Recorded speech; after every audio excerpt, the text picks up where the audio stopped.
The first time I had Billy on the show was 3 radio stations ago. I was at the country station. That's right. And Bobby Jewell, Bobby Jewell gave me Billy Gardell, April Macy, and that might be it. Like two guys he had to convince me to have on. Now, April, it's so funny. All the years I've known April, never once seen her do stand up. You can tell me she's terrible. She's the worst. I've never seen her. She's a great radio guest. That's all I care about. and she's a great person. Right. And she has great stories, so I'll take it. Yeah. Billy was, I remember your headshot. He showed me a picture of you. You were fat. Your hair was crazy. You look a little like Chris Farley-ish. Look like circles under my eyes. I look like I've been up for about 9 days. Yes. I may have been. This guy does cocaine for sure. And I said, yeah, he looks perfect for the show. And then you came on and we hit it off. And you were doing something. I remember we talked about it where you were doing The Honeymooners or Jackie Gleason or something, weren't you? Or did you do something like that? I don't know. I'm just going off the top of my head. It was a long time ago. I don't know, but we really bonded when we went to Ireland. Yeah, that was whenever I first got here. That was. I mean, we were so drunk we almost got in a fight with Canadians. What kind of jag-off are you? You want to mix it up with Canadians? Thank God we've matured. Yeah, I know, dude. That way we went to the Jameson tour there, and that was great. And we did it with you, we did it with Byrne, we did it with Bert. The only one guy I didn't like was Loftus. No, Loftus is good. I see Loftus on Fox News every once in a while. He's good. No, the other Mike, the soft what is it? They had Nick Griffin. Oh, Nick's a great guy. He's just a quiet guy. Quiet. Yeah, that was the thing. We didn't gel. We didn't gel with Nick. Yeah. Everybody likes Nick. Every time I go, Nick Griffin, everybody's like, he's great. No, he's wonderful. And you got to remember, I like Nick now. Don't drink. Yeah. So that's when you're running with this crowd at full speed, that's hard to sit down to. What were you doing when you got the Mike and Molly? What do you have an audition for that? I'm sure. When I did Mike and Molly, like what were you doing before you got Mike and Molly? I was about ready to leave California. Right, you would just get to the point where you're almost done with it, and suddenly call and say, hey, we have an audition for you. You probably have gone on a bunch of auditions, probably sick of doing them. You'd never get it. No, I wish it was that romantic. Really? No, I hadn't booked anything in about 2 years. Okay. And my marriage was in a bad place. Okay. I was getting sober. And how bad of were you just drinking, drugs? How bad was it? I only did. I fiddled with drugs just to keep drinking. I mean, I'm a brown shoe whiskey guy. Right. I want to sit at the bar and think about how heavy the world is. Right. Well, I used to. Yeah. Anyway, that was my thing. Whiskey.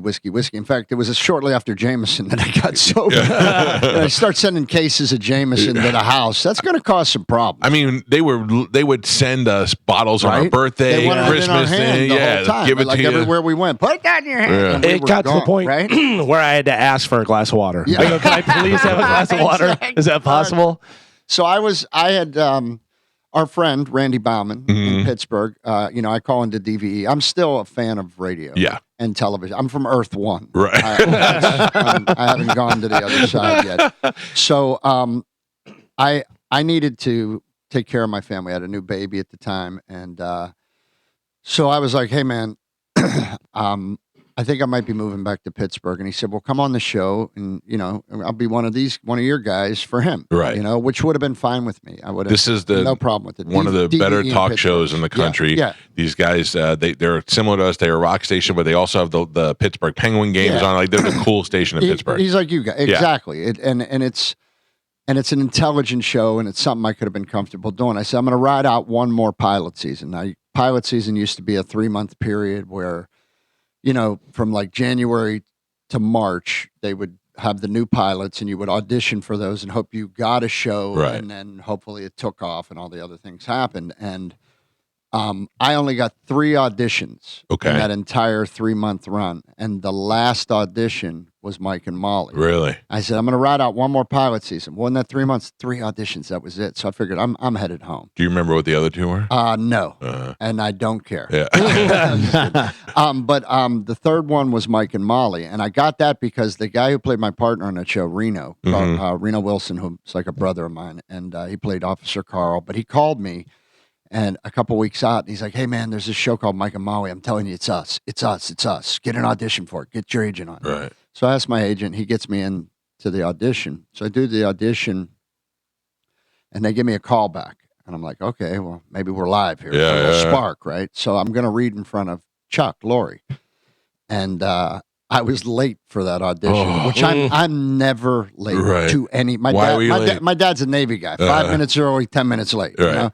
I was running from a doctor's appointment, and there was traffic and blah blah blah. Typical LA time. Yeah. So yeah, just anywhere you want to go is an hour. So, but I'm like 20 minutes late, and I'm like, oh God, I just screwed myself. So, but the auditions were still going on. So I get there, and I think, all right, I got to think of something to say to him to break the ice, or he's just going to think I'm a complete loser, right?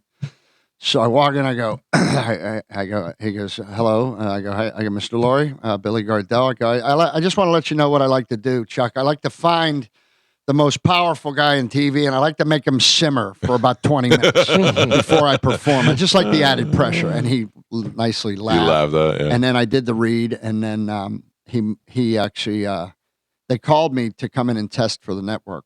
And I said no.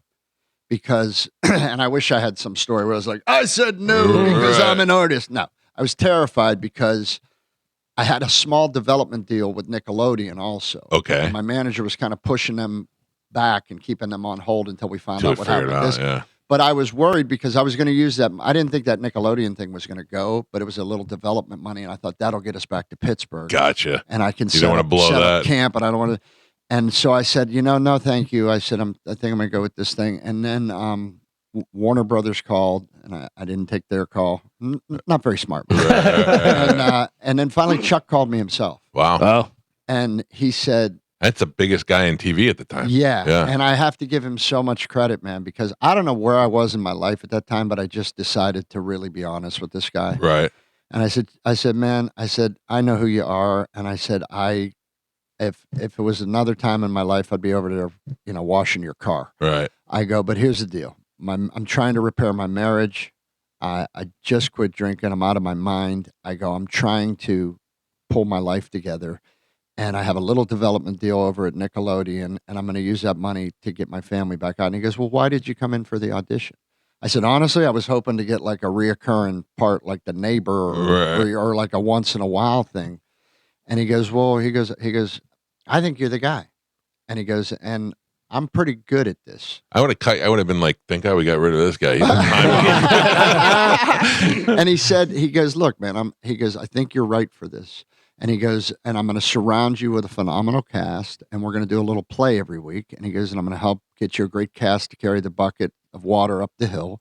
And he goes, I want you to trust me. And I said, well, yeah, but if both of these things go away, then I can't get out of California, and I'm just in a tough place right now. And he goes, well, just come in and give me a chance. He goes, do that.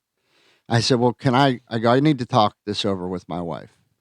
And he said, okay, I understand, man. He goes, and he gave me his cell number. And he goes, call me on Monday. So I called my wife, and this is where I give my wife. Stressing out that I'm going to be like, Chuck Lorre is going to wake up tomorrow and be like, you know what, screw that guy. Like, I'd be so worried about that, but you were really wanting to take care of your stuff. There was so much other damage in my life that I had to pull it together, and that was my priority because I didn't want to lose her. I wanted to be sane, and I didn't know what was next. Not too many people have that kind of, It was fear. Yeah, but it was also terrified. Strength. You were able to pull yourself together. I was trying to hold the line, and so I called my wife, and this is where I give her such grace and dignity and power in my life because, to her credit, we were literally on the rocks, man. And to her credit, I told her the whole situation, and she said, no matter what happens with us, you have to go take this call. She said, you've been waiting for this call your entire life. Yeah. And she goes, I'm not going to be the reason you don't take that call. She goes, we're working on it. And she said, but you need to go in there. This is the call you've been waiting on for 25 years. How unselfish of her. That's great. Mind-boggling. Yeah. And so I called Chuck back on Monday, and I said, all right, man, I talked to my wife. We're in. I said, and I'm a little worried. He goes, I'm pretty good at getting what I want.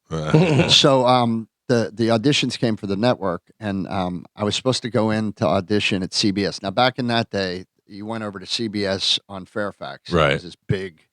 Oh, it was like going into the Death Star. I don't know, fly casual. It was that. Yeah. Because you go in and then they take you in an elevator down to the basement, and then they take you to this room that's like, it's got the waffle soundproof stuff.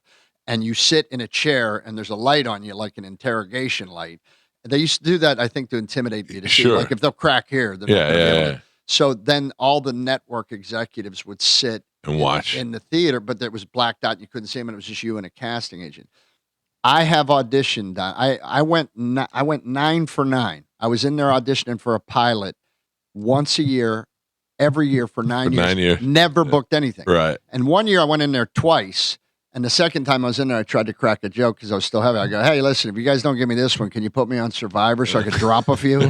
Nothing. Just dead silent. I'm like, oh. So I told Chuck, because I go, man, I got to tell you something. I go, I hate that room. Yeah. I go, I've left more audition blood on the floor of that place than anywhere else. And this is when I first knew I was in a different stratosphere. Because Chuck goes, he's just quiet for a second. He goes, all right, I'll have him come over to my office.